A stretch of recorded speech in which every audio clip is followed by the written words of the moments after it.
Hey, Barb. Hey, Ron, how are you today? I'm good. I'm ready. Whoops. I think I'm ready for Christmas.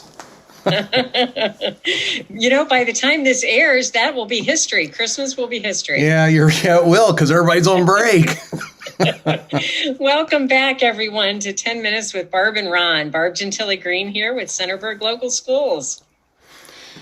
Ron Rogers with OCALI. And boy, Barb, we've got some interesting stuff today. I thought maybe before we get into the real nitty gritty, we could talk about something that I've been thinking about lately. And that is, I don't remember where I heard it, but I wrote it down because I thought it was really cool. It says to move from a compliance mindset to an achievement mindset. Let me say that again. Move from a compliance mindset to an achievement mindset. That just really grabbed me. How's that feel to you when you think about it? Yeah, you are speaking my language when you say that.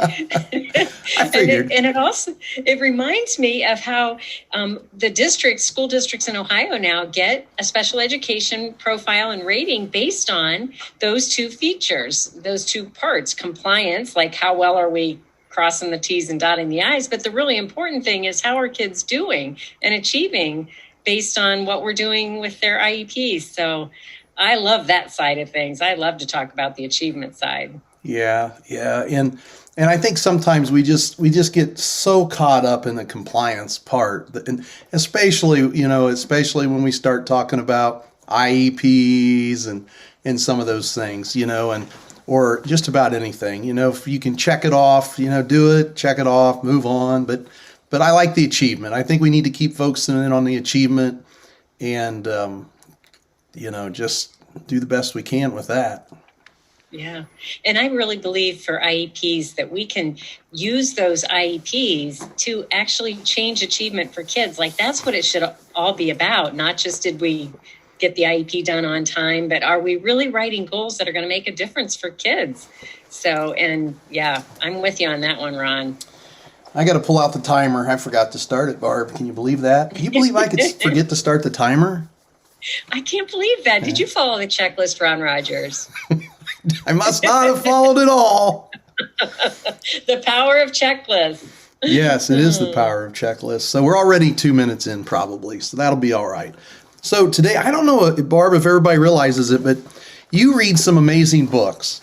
And when you read those books, if you really, really like them, you always tell me about them. And then you start like living them and talking about them and using them in your everyday life. So you had bought a book called Your Students, My Students, and Our Students. And, you just kept talking about it. And I think you kind of like, you were quoting things out of it all the time and made it just like it was part of your life. So I bought the book too. And folks out there probably don't realize it, but I'm kind of tight. I like to watch my money. So when I buy a book, it's really got to be an extraordinary book. So this one I bought is just really neat. And I noticed there were some things in it. So I'm gonna throw out some quotes. Maybe we can discuss them, and that'll be our 10 minutes with Barb and Ron.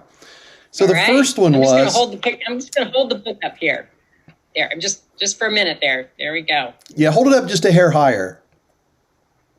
Yeah. Okay, I just wanted to get that design on the bottom to show too. I think it's a fascinating looking cover. I mean, I do judge a book by its cover. I hate to admit it. Love it. So on page 4, she says something that just amazes me. It says, show me your master schedule and I'll tell you what your values are. Man. And all I could think of was, you're going for a job interview and they're interviewing you for, let's say, high school principal. And, do you have the guts to ask them, can I look at your master schedule so that way I know what your values are like? Yeah, in so many words, wouldn't that be a great thing to do? Maybe. I mean, it depends on how bad you want the job, I think. But But Jiminy Christmas, I'm thinking, man, if I was going into a high school to be the high school principal, of course, I'm too old to even want to think about that anymore. But why not? Why not have that discussion with the people interviewing you and start right there with that and say, you know what, folks, this tells me everything about you. And as your new principal, don't be surprised next year if this schedule looks completely different, because we're going to put kids first, and everything will be around the students. Yes. And I like how she brings the equity piece in there to really look at, does every child in that master schedule have the opportunity, easy for me to say, to take the courses that they want to take, so like we're not scheduling, perhaps an intervention time where they need, some real supportive time against a class that's a college prep class that they really want to take and need to take because they want to go to college, and that schedule conflicts so I think that's a really great way to look at equity in what you're offering kids.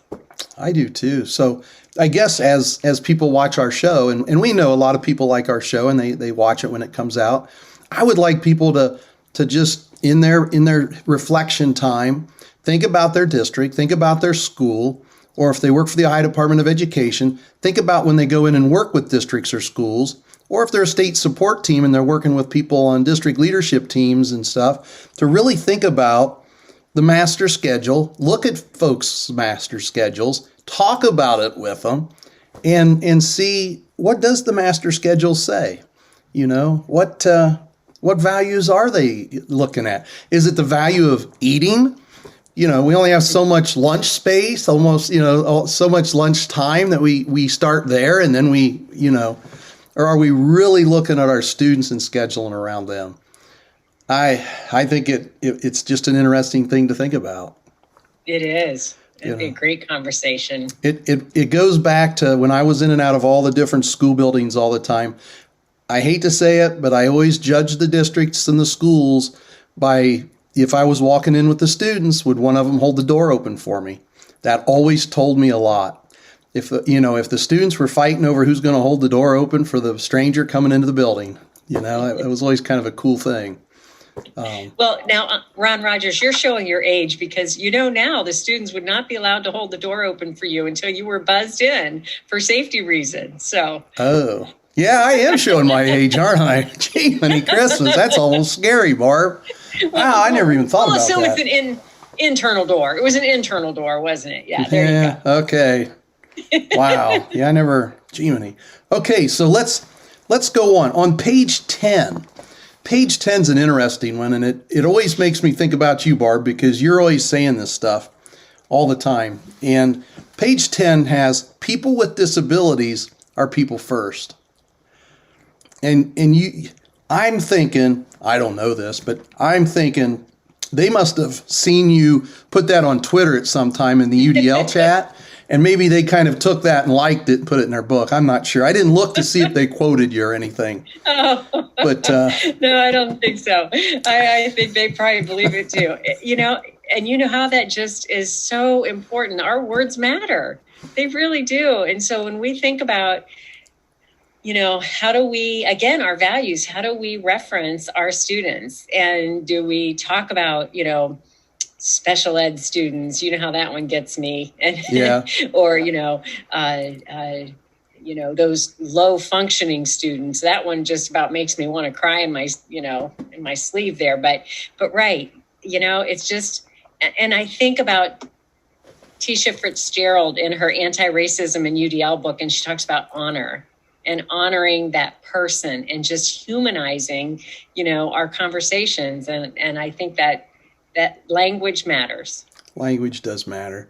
And when you said humanizing the conversation, there's a lot of times that we know that it's dehumanized just by the way people say their words, So we have to be so careful. Yeah. On page 16, she has something that's kind of interesting. It says, and this one's really good for district leadership teams to talk about and think about, starting with procedures rather than with the vision dooms a school to a series of never-ending tweaks and seemingly infinite number of initiatives. So it's that starting with the procedures instead of starting with the vision. personally, I can't imagine starting with procedures before establishing the vision. But that's the way I think, because I believe once you have a strong vision and mission, then that controls everything else. Everything else has to run through that, so that's a hard one.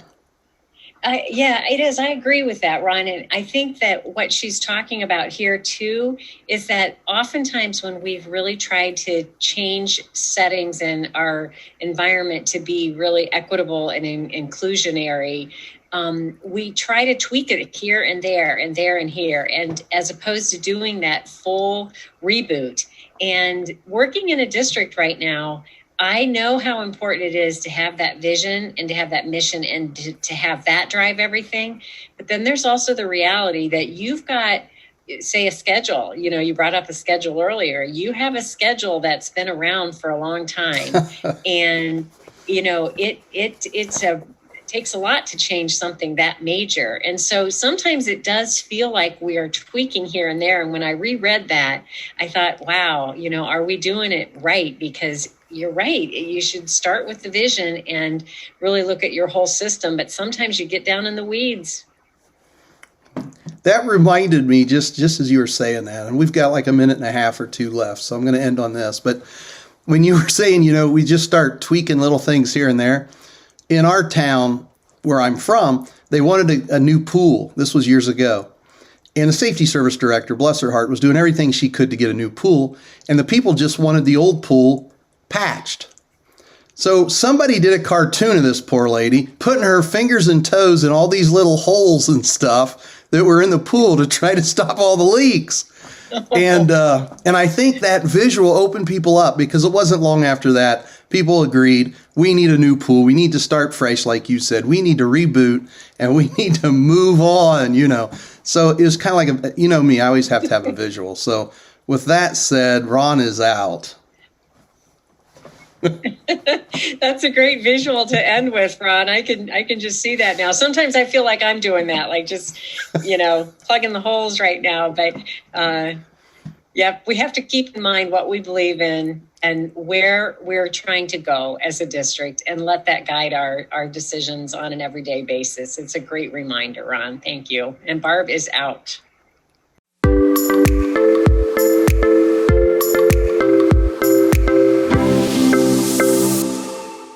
YouTube, please subscribe, like, comment, and share.